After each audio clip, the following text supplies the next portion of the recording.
به دا ووایم چې په دغه واقعه کې کوم وفات شوی دی هغه عباس احمد و چې دا په کسټم کې کانسټیبل و.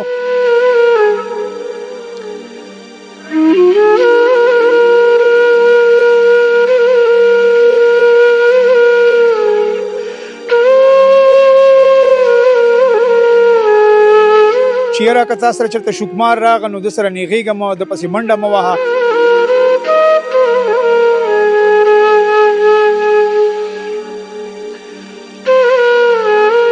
یاره بس خو چې ډز یو شي زه بهر راووتم او بس دی پروت و بس بیا م راوچت کړو هسپتال ته مې یوړو او واده کړی و چې 2 بچي دي یو زوی یو لور. دا شوکمار دا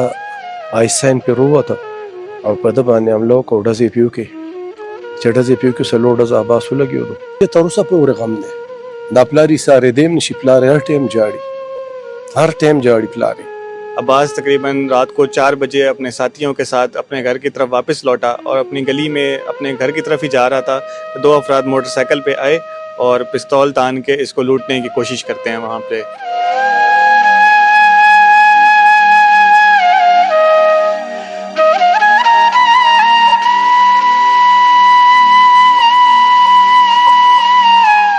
بسم الله الرحمن الرحیم.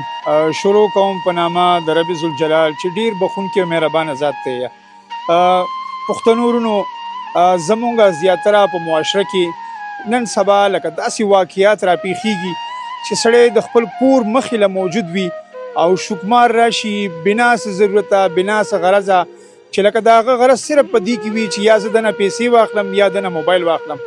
مونږ زیاتره خپل کشرانو ته دا نصیحت هم اکثر مونږ خلک کوو چې یاره که تا سره چېرته شوکمار راغه نو د سره نیغېږه مه د پسې منډه مه وهه. ولې چې هغه خلک چې کوم دا شوکمار دا بنیادي طور باندې دا د آیسو کې کړی وي هغه ته اډو دا پته لګي نه چې لکه ما د مخکې سره څه چل وکړو. ظاهره خبر ده هغه ډز کوي ځان بچ کوي یا هغه ملزم نن خپل انجام ته رسېدلی دی. بېګا پولیس مقابله شوې ده په پولیس مقابلې دوران کې داسې شوي چې هماغه قیوم چې کوم ملزم یادېږي هغه د خپل ملګرو طرف نه په ډزو لګېدلی دی. خو زه به دا ووایم چې په دغه واقعه کې کوم وفات شوی دی هغه عباس احمد و چې دا په کسټم کې کانسټیبل و. ما سره د هغې د والد صاحب د خپلوان رشتهداران او د هغه د خواږه ملګري موجود دي. دوی سره به تفصیلا خبرې کوو چې عباس چېرته داسې اوبو راوړی زوی نه و لکه دا خو سپینګري دي بوډاګان دي. ځوانانو ته خلکو دا نظر وي چې مطلب دا به راغټېږي دا به زما ملاتړ کېږي دا به زما د کور خودکفیل جوړېږي. خو د بده مرګه دا چې داسې واقعیات راپېښېږي پردي کورونه ورانوي هغه دا بوډاګان او دا سپینګري هغه ډېر زیات ځاروي. السلام علیکم کاکا. السلام ورحمت الله. کاکا تعالی دې الله صبر ورکړي. دا راته ووایه چې په کومه ورځ د عباس ویشتلی کېدو په دغه ورځ دوی ملګري م یو ځای و چېرته چکر نه میله راغه شپه وه بلکل څه ولیده تاسو په دغه شپه؟ یاره بس خو چې ډز یو شي زه بهر راووتم او بس دی پروت و بس بیا م راوچت کړو هسپتال ته مې یوړو او بس هغه سی سی ټي وي فوټیج وغیره چې کوم هغه مې وکته بس هغې نه بیا موږ ته اندازه وشوه چې دا څوک شپې ناوخته ټایم و 2 بجې 4 بجې 4 بجې ټایم دوی چېرته چکر له تلي وو ملګرو سره چېرته هغه داسې نږدې تلي وو صدر مدر پورې داسې. اچھا دا راته ووایه کاکا عباس سره خو به تاسو ډېره زیاته خواري کړې وه د هغه دا سپینه ږیره ډکه ږیره توره ږیره او ډېر ښکلی دنګ ځوان څومره سبق دې پې ویلی و واده دې وله کړی و نه و کړی؟ واده کړی و چې 12مه پورې سبق ویلی و او واده کړی و چې 2 بچي دي یو زوی یو لور. او څه خواهشات ستاسو چې لکه د عباس نه به زه څه جوړوم ده؟ یاره جي بس نوکر شوی و بس موږ به خوشحاله وو چې زه ښځی بس ملاتړ هم پیدا شو او بس نوره زندگی به نه و بس دغه زمونږ امید آباد دا چې کومه شاهین کالوني ده ټي وي کالوني ده زیاتره دا علاقې خو لکه پر امن وي. د پولیس باره کې تاسو څه وایئ چې دا پولیس نه خو زه ډېر زیات مطمئن یم او خدای دې ټول خوشحاله وباد ساتي ټول راسره ډېره منډه والې ده او مطمئن یم وتلی چې پولیس نه ډېر الله دې تاسو له صبر درکړي. زه تاسو سره تعزیت هم کوم عباس هم زموږ په شانتي ځوان زلمی ځوانو او د ډزو ښکار شول نه په کار کور کې به ډېر زیات غمي مورکۍ به څه حلي د هغې هغه کونډې به څه حلي ټول جي بس ډېر پریشانه دي بس د الله د طرفه دی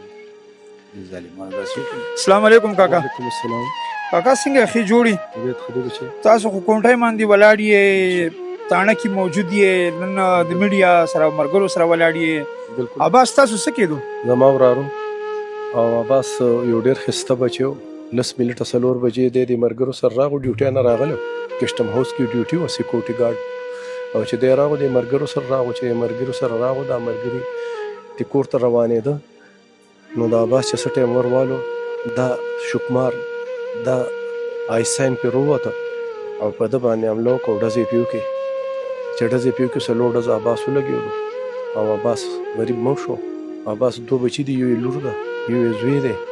عباس سره د پلار ډېره خواري کړې وه دا پلار یې په کسټم کې ډریور په ډېر مینه سوالې بړتې کړی زه د پولیس نه مطمئن په دې یم چې پولیس والا موږ له په بروقت راورسېده او هغوی خپله کاروي وکړه هغوی په خپله کاروۍ کې کامیاب شو او زه د عوام ته دا خواست کوم سوال کوم چې په دې نوي کلي کې امیدآباد سو آتیش لنډی کې په پیشتخره کې په کسټم کې دا څومره حسین چې دي چې دې پسې د پولیسو ګرځي ایس پی صاحب ډي ایس پي صاحب ایس ایچ او صاحب زموږ عمران خان ډېر ښه بچی دی او دا شیزونه ختم شي چې دا شیزونه ختم شي اټومیټک په دا کارونه هم ختم شي څوک په چا ورمنډې نه وي څوک په چا نه موبایل نه لي څوک په چا نه موټر سایکل نه لي که نه ولې چې موږ دا بچي د خلکو دپاره لوی کړي دي ما سره په 2023-25 کې واقع شوی او زما خپل هم زوی فرحان لګېدلی د فوټبال پلیرو او موټر سایکل یې اخیستو په دې خپه باندې هغه اوس هم ګوټ دی د نن نه کال مخکې ما سره واقع شوی سبا به تا سره وشي بل سره دا لږې واقعګانې شوي خو بس الله دې رحم وکړي او موږ پښتنو له دا پکار ده چې څنګه موږ سره پولیس منډې وي او داسې موږ هم پولیس سره منډې وو چې یو سړی زما زویلي چې زه پرې راپورټ کوم چې هغه انجام ته رسي چې زه پرې راپورټ نه کوم هغه خو انجام ته نه رسي هغه خو جج هلته خوشی کوي مجسټریټ یې خوشی کوي جج یې خوشی کوي نو چې موږ سره څنګه پولیس والا بچي ولاړ دي شانه بشانه داسې موږ واوله پکار ده چې موږ هم د پولیس والا سره شانه بشانه ولاړو بچي کاکا ته راته ووایه کور کې څومره غم دی د عباس په وجه باندې د عباس په وجه بچی تر اوسه پورې غم دی دا پلار یې سارېدی هم نشي پلار یې هر ټایم جاړي پلار یې د عباس نور رونه خویندې دا څو دي یو یې ورور دی او دا بچي څومره دي واړه دي یو د 2 کالو دی یو کال دی 3 کاله د واده شو کاکا تاسو خو خپل یو جون وهلی دی دا زموږ د پېښور مخکې ډېر زیات پرامن وه لکه داسې واقعیت خو به نه وه چې لکه نه مې تا نه جیب نه څه اخیستي نه مې د نه موبایل اخیستی او بس راپاسې دي او سړی دی په مخ څو ډزې وویستو ته دغه بچی دی پېښور کې صرف ګڼ کپ او جیب به د نه والو او یو سرفراز خان او سرفراز خان مجسټریټو په سړکونو به ولاړو په دوکانونو به ګرځېدو دا ټول پېښور یې سم کړی اوس یو سی سی پی د خیر راغلی میاسیز صاحب او الله دې قدردان کی هغه چې دا کومه کارنامه شروع کړې ده که نه نو اوس چې دی مونږ بوډاګان شو هلکان ځوانان شو نو دا نشې ډېرې زیاتې شوې نشې ډېرې زیاتې شوې پخوا نه نشې وي او نه تماشې وي او نه دا شیزونو 4040 تنخواه به مونږ اخیسته په هغې به زمونږ ټول کور چلېدو ټول روزګار به چلېدو ټول سیسټم به څه اوس خو چې دی هر سړی بس پیسې پسې په منډه دی مرګ ته هر دی خدای ته هر دی رسول ته هر دی قرآن ته هر دی هر سړی مور پلار ته هر دی او بیا د بچي درد دی د مونږ چې نن ولاړ یو کاکا که نه بېګا د شپې 1 بجه زما سی سی پي او پېښور سره وم په دې واقعه باندې خبرې وشوې دا مونږ د هغه په بدولت ولاړ یو چې دا پریس کانفرنس ارینجمنټ هم هغه کړی دی دا ملزمان هم هغه د طرفه چې دی لکه خپل انجام ته رسېدلي ځکه چې هغه د کیس پسې و مونږ میډیا والا ملګري تاسو حجرې ته هم راغلي وو چې مطلب راځو تاسو سره خبرې کوو مونږ تاسو عباس په مرګ باندې ډېر کړو بلکل مونږ نمبر ستاسو مونږ سره مونږ تاسو پسې رنګونه کړو که نه هلته بس مونږ په غم کې شو نو چې په غم کې شو نو بس پېښور کې هم داسې افسر پکار دی څنګه میا سعید دی سی سی پي او الله دې قدردان کی او دا د بچي څنګه راوستي دي که نه اخیسته بچي راوستي دا زما ستا بچي دي چې دا منډې وایي خو ما تا دپاره وایي که نه نو چې ما تا دپاره وایي نو موږ هم دې له منډې وو که نه یقینا د دې خلکو د حوصله او خاص کر په پولیس باندې د اعتبار د اعتماد دا آګاهي کی چې لکه دا وی چې مونږه هسې بې ساله که مونږ صرف دا وردي د دې دپاره نه ده شولې چې زه په لار روان یم او چاته خپله سوچ وکړم یقینا شکمار به هم خپل انجام ته رسي څوک چې پردی خوني داسې وراني هغه به هم خپل انجام ته رسي زه تاسو له یو ډېره زیاته تعزیت هم در سره کوم الله یې تاسو له صبر هم درکړي الله دې عباس وبخي الله یې تاسو ټولۍ کې مخکې خیر وکړي ډېره مهرباني ګرانو پښتنو ورونو هغه واقعیا چې کوم کې عباس کسټم اهلکار شهید کړی شوی و د هغې متعلق بیګا یو پولیس سره مقابله شوې ده ویلی کېږي داسې چې هغه شکمار هغه رهزن قیوم عرف قیومې چې دغه علاقې کې یو نن سبا هغه یو دهشت پیلو کړی ویلی کېږي داسې چې هغه بیګا پولیس سره مقابله کوله خو د بده مرګه هم هغه د خپلو ملګرو د ډزو ښکار شوی دی او خپل انجام ته رسېدلی دی. زه به دا ټایم کې سپیکینډ جنید کرل صاحب سره موجود یم د دې واقعې متعلق چې په کومه ورځ دا وقوعه راپېښه شوې وه او دا ملزم چې بېګا دا کومه واقعه رانما شوې ده تفصیلا خبرې به کوم. السلام علیکم سر. वालेकुम सलाम.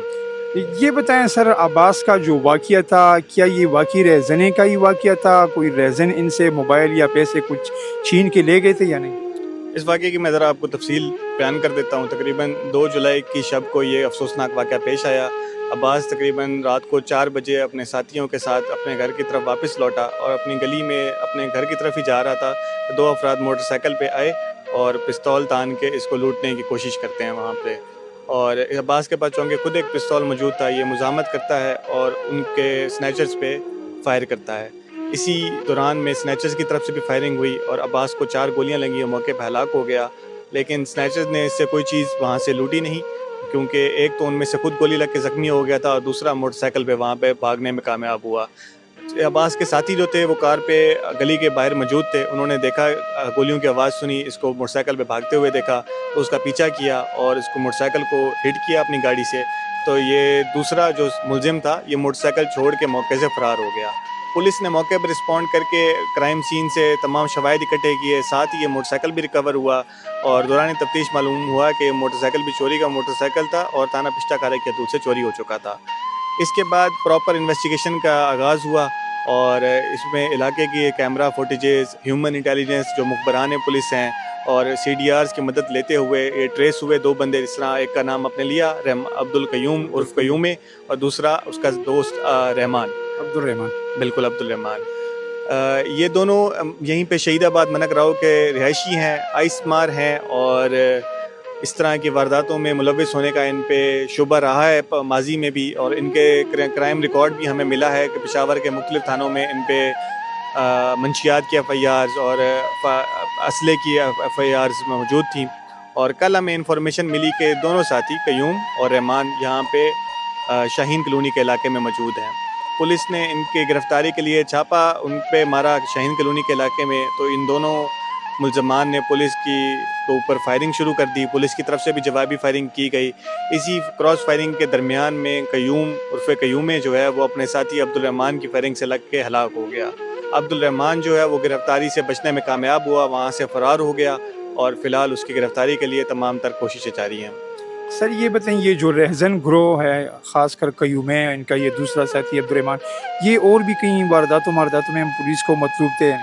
ان کے اوپر تمام ماضی کی کچھ وارداتوں کا شک رہا ہے لیکن ابھی یہ کنفرمیشن جو اس واقعے کے بعد سے